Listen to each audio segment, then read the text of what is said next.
It's gotta be hard to work in a hospital. That hospital lighting, everyone looks sick in that hospital lighting. I walked in, they're like, we should get you to the ER. I'm just here to see my wife. Well, you have jaundice. See, compared, oh my gosh, I have jaundice too. We all have jaundice. When my wife would nap, I'd go to the cafeteria. Hospitals have the most cutting-edge medical equipment, but they're still serving food like it's Shawshank Redemption. How about selling an MRI machine and getting a pasta station? Jim, you're a monster. There's different sections in hospitals. There's the emergency room, the intensive care unit, which sounds scary, but I don't know why anyone would want to stay anywhere but the intensive care unit. It kind of implies the rest of the hospital's like, look, we care, but we're not going to be a spaz about it. I get a phone call, I'm going to take it, right? We're like the mediocre care unit, which is better than we couldn't care less unit. Those guys are horrible. It's wild. My wife was in surgery for 10 hours, and before the surgery, the surgeon told me, he goes, halfway through, I'll probably stop and get lunch. I don't need to know that. Why even tell me that? Was he afraid I was gonna run into him in the cafeteria? What are you doing here? I get these cravings. Those Snickers commercials are true. But he was a great brain surgeon. We learn later on that he's like the best. I don't know how they determine the best brain surgeon. You know, maybe there's a competition. America's Got Tumors. Heidi Klum thought he was the best. The best brain surgeon. Isn't it enough that someone's a brain surgeon? None of us can even get in med school. A brain surgeon goes to medical school, afterwards specializes in neurology, after that specializes in surgery of the brain, and we're like, yeah, but are they any good? Yeah, they're a brain surgeon. You know what they do with the bad brain surgeons? They don't let them become brain surgeons. Can you imagine the pressure on a brain surgeon? At no point during their workday can they say, hey, it ain't brain surgery. Because it's always brain surgery. Every day. What you do at work, honey? Brain surgery. That's fun. You want some fruit? Never!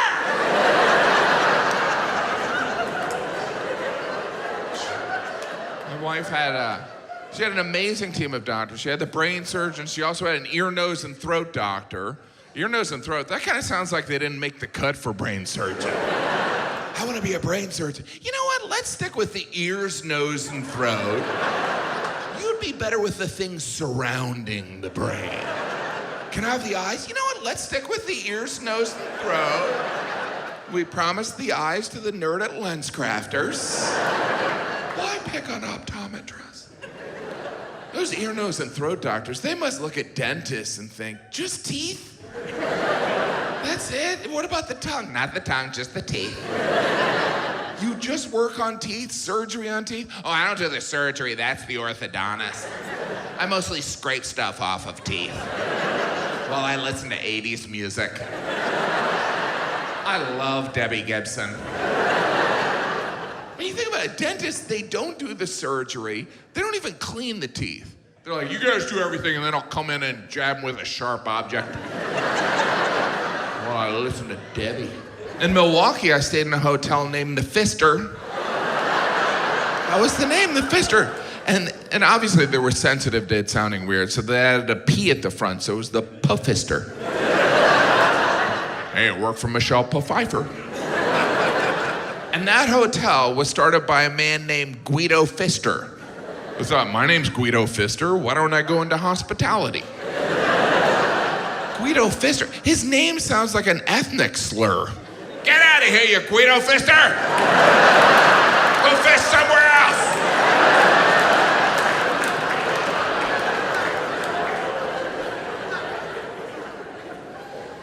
I don't know if you can tell by looking at me, but I'm kind of obsessed with not being interested in fashion.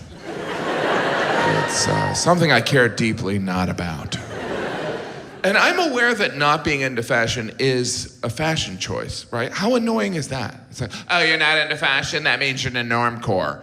Why can't I just wear clothes to cover my disgusting body? Why must it be a choice? Because the only choice I make when it comes to clothing is, does it still fit me? I don't know if you've had an opportunity to fat out of clothes. That's a special feeling. There are watershed moments in your life, right? When you hold your newborn child or you fat out of a t-shirt. It's amazing because you don't even go to the obvious conclusion. You're like, well, this sure used to fit. I haven't grown since I was a teenager. Oh, I'm a fat ass. Well, time for a burrito.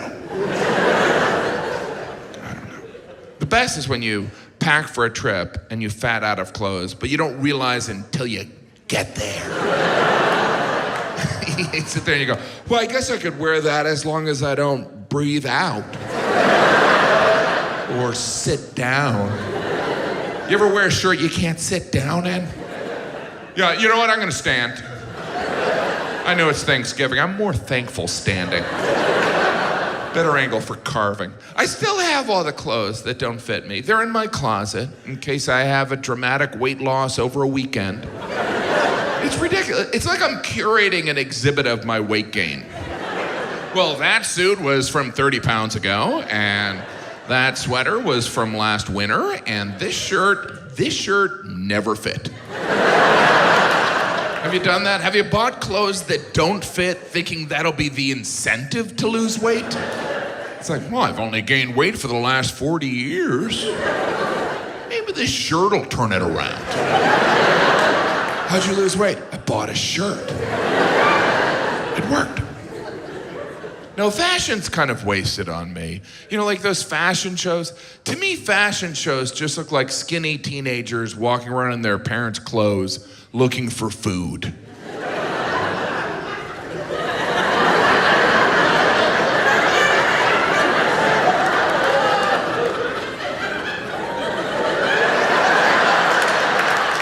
Wow, there's no food out there. All right, I'll change my outfit and look again. Fashion shows are rather absurd when you consider they're just people sitting around watching people walk around in clothes, which is what people do in clothes every day. But at fashion shows, they're so fascinated. They're like, oh my gosh. Oh, wow. Look at that person walking clothes. How do they do it? Oh, if only we could watch them do laundry. And we all know what a fashion show is because we've seen it on TV. In December, they televised the Victoria's Secret fashion show, which is excellent, by the way. Well, that one's different because there's angels, so there's a spiritual aspect to the thongs they're peddling. It's interesting, all the models are beautiful. You ever notice that? You're like, yeah, Jim, that's the point. No, but all the models, they pick people that would look good in any clothing. Like, if you want me to buy a suit, show me Michael Moore looking good in it. And I'm not picking on Michael Moore. I'm friends with him. I like Michael Moore. And not just because he proves you don't need to shower to be famous. You ever see Michael Moore on television? He looks like he's been robbed of everything he owns. Are you the victim of a shipwreck? What happened? Pull it together. You won an Academy Award. Stop shopping at the Lost and Found. But I understand Michael Moore's mentality. Fashion's not going to change his life. It's not going to change my life. I look the same whether I'm wearing a t-shirt or a tux. I still look like someone who eats fast food. Probably because I do eat fast food. I look the way I look. Look, I didn't vote for Trump, but I walked around New York City and everyone the week after the election looked at me like, you did it. You did it. And I was like, I didn't do it.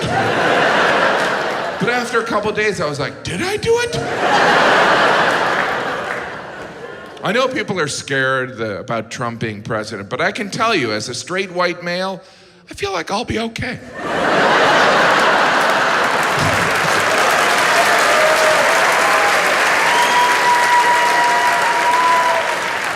My wife hates that joke.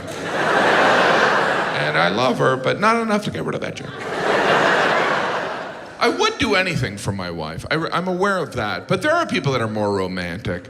Prince Edward abdicated his right to the English throne for the woman he loved. Isn't that unbelievable? He was forced to choose between the woman he loved or being king of England, and that idiot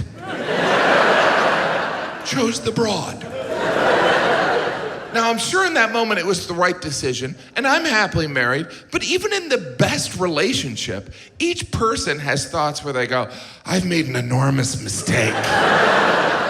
But we never thought I could have been king of England. Do you think Prince Edward really ever got over that?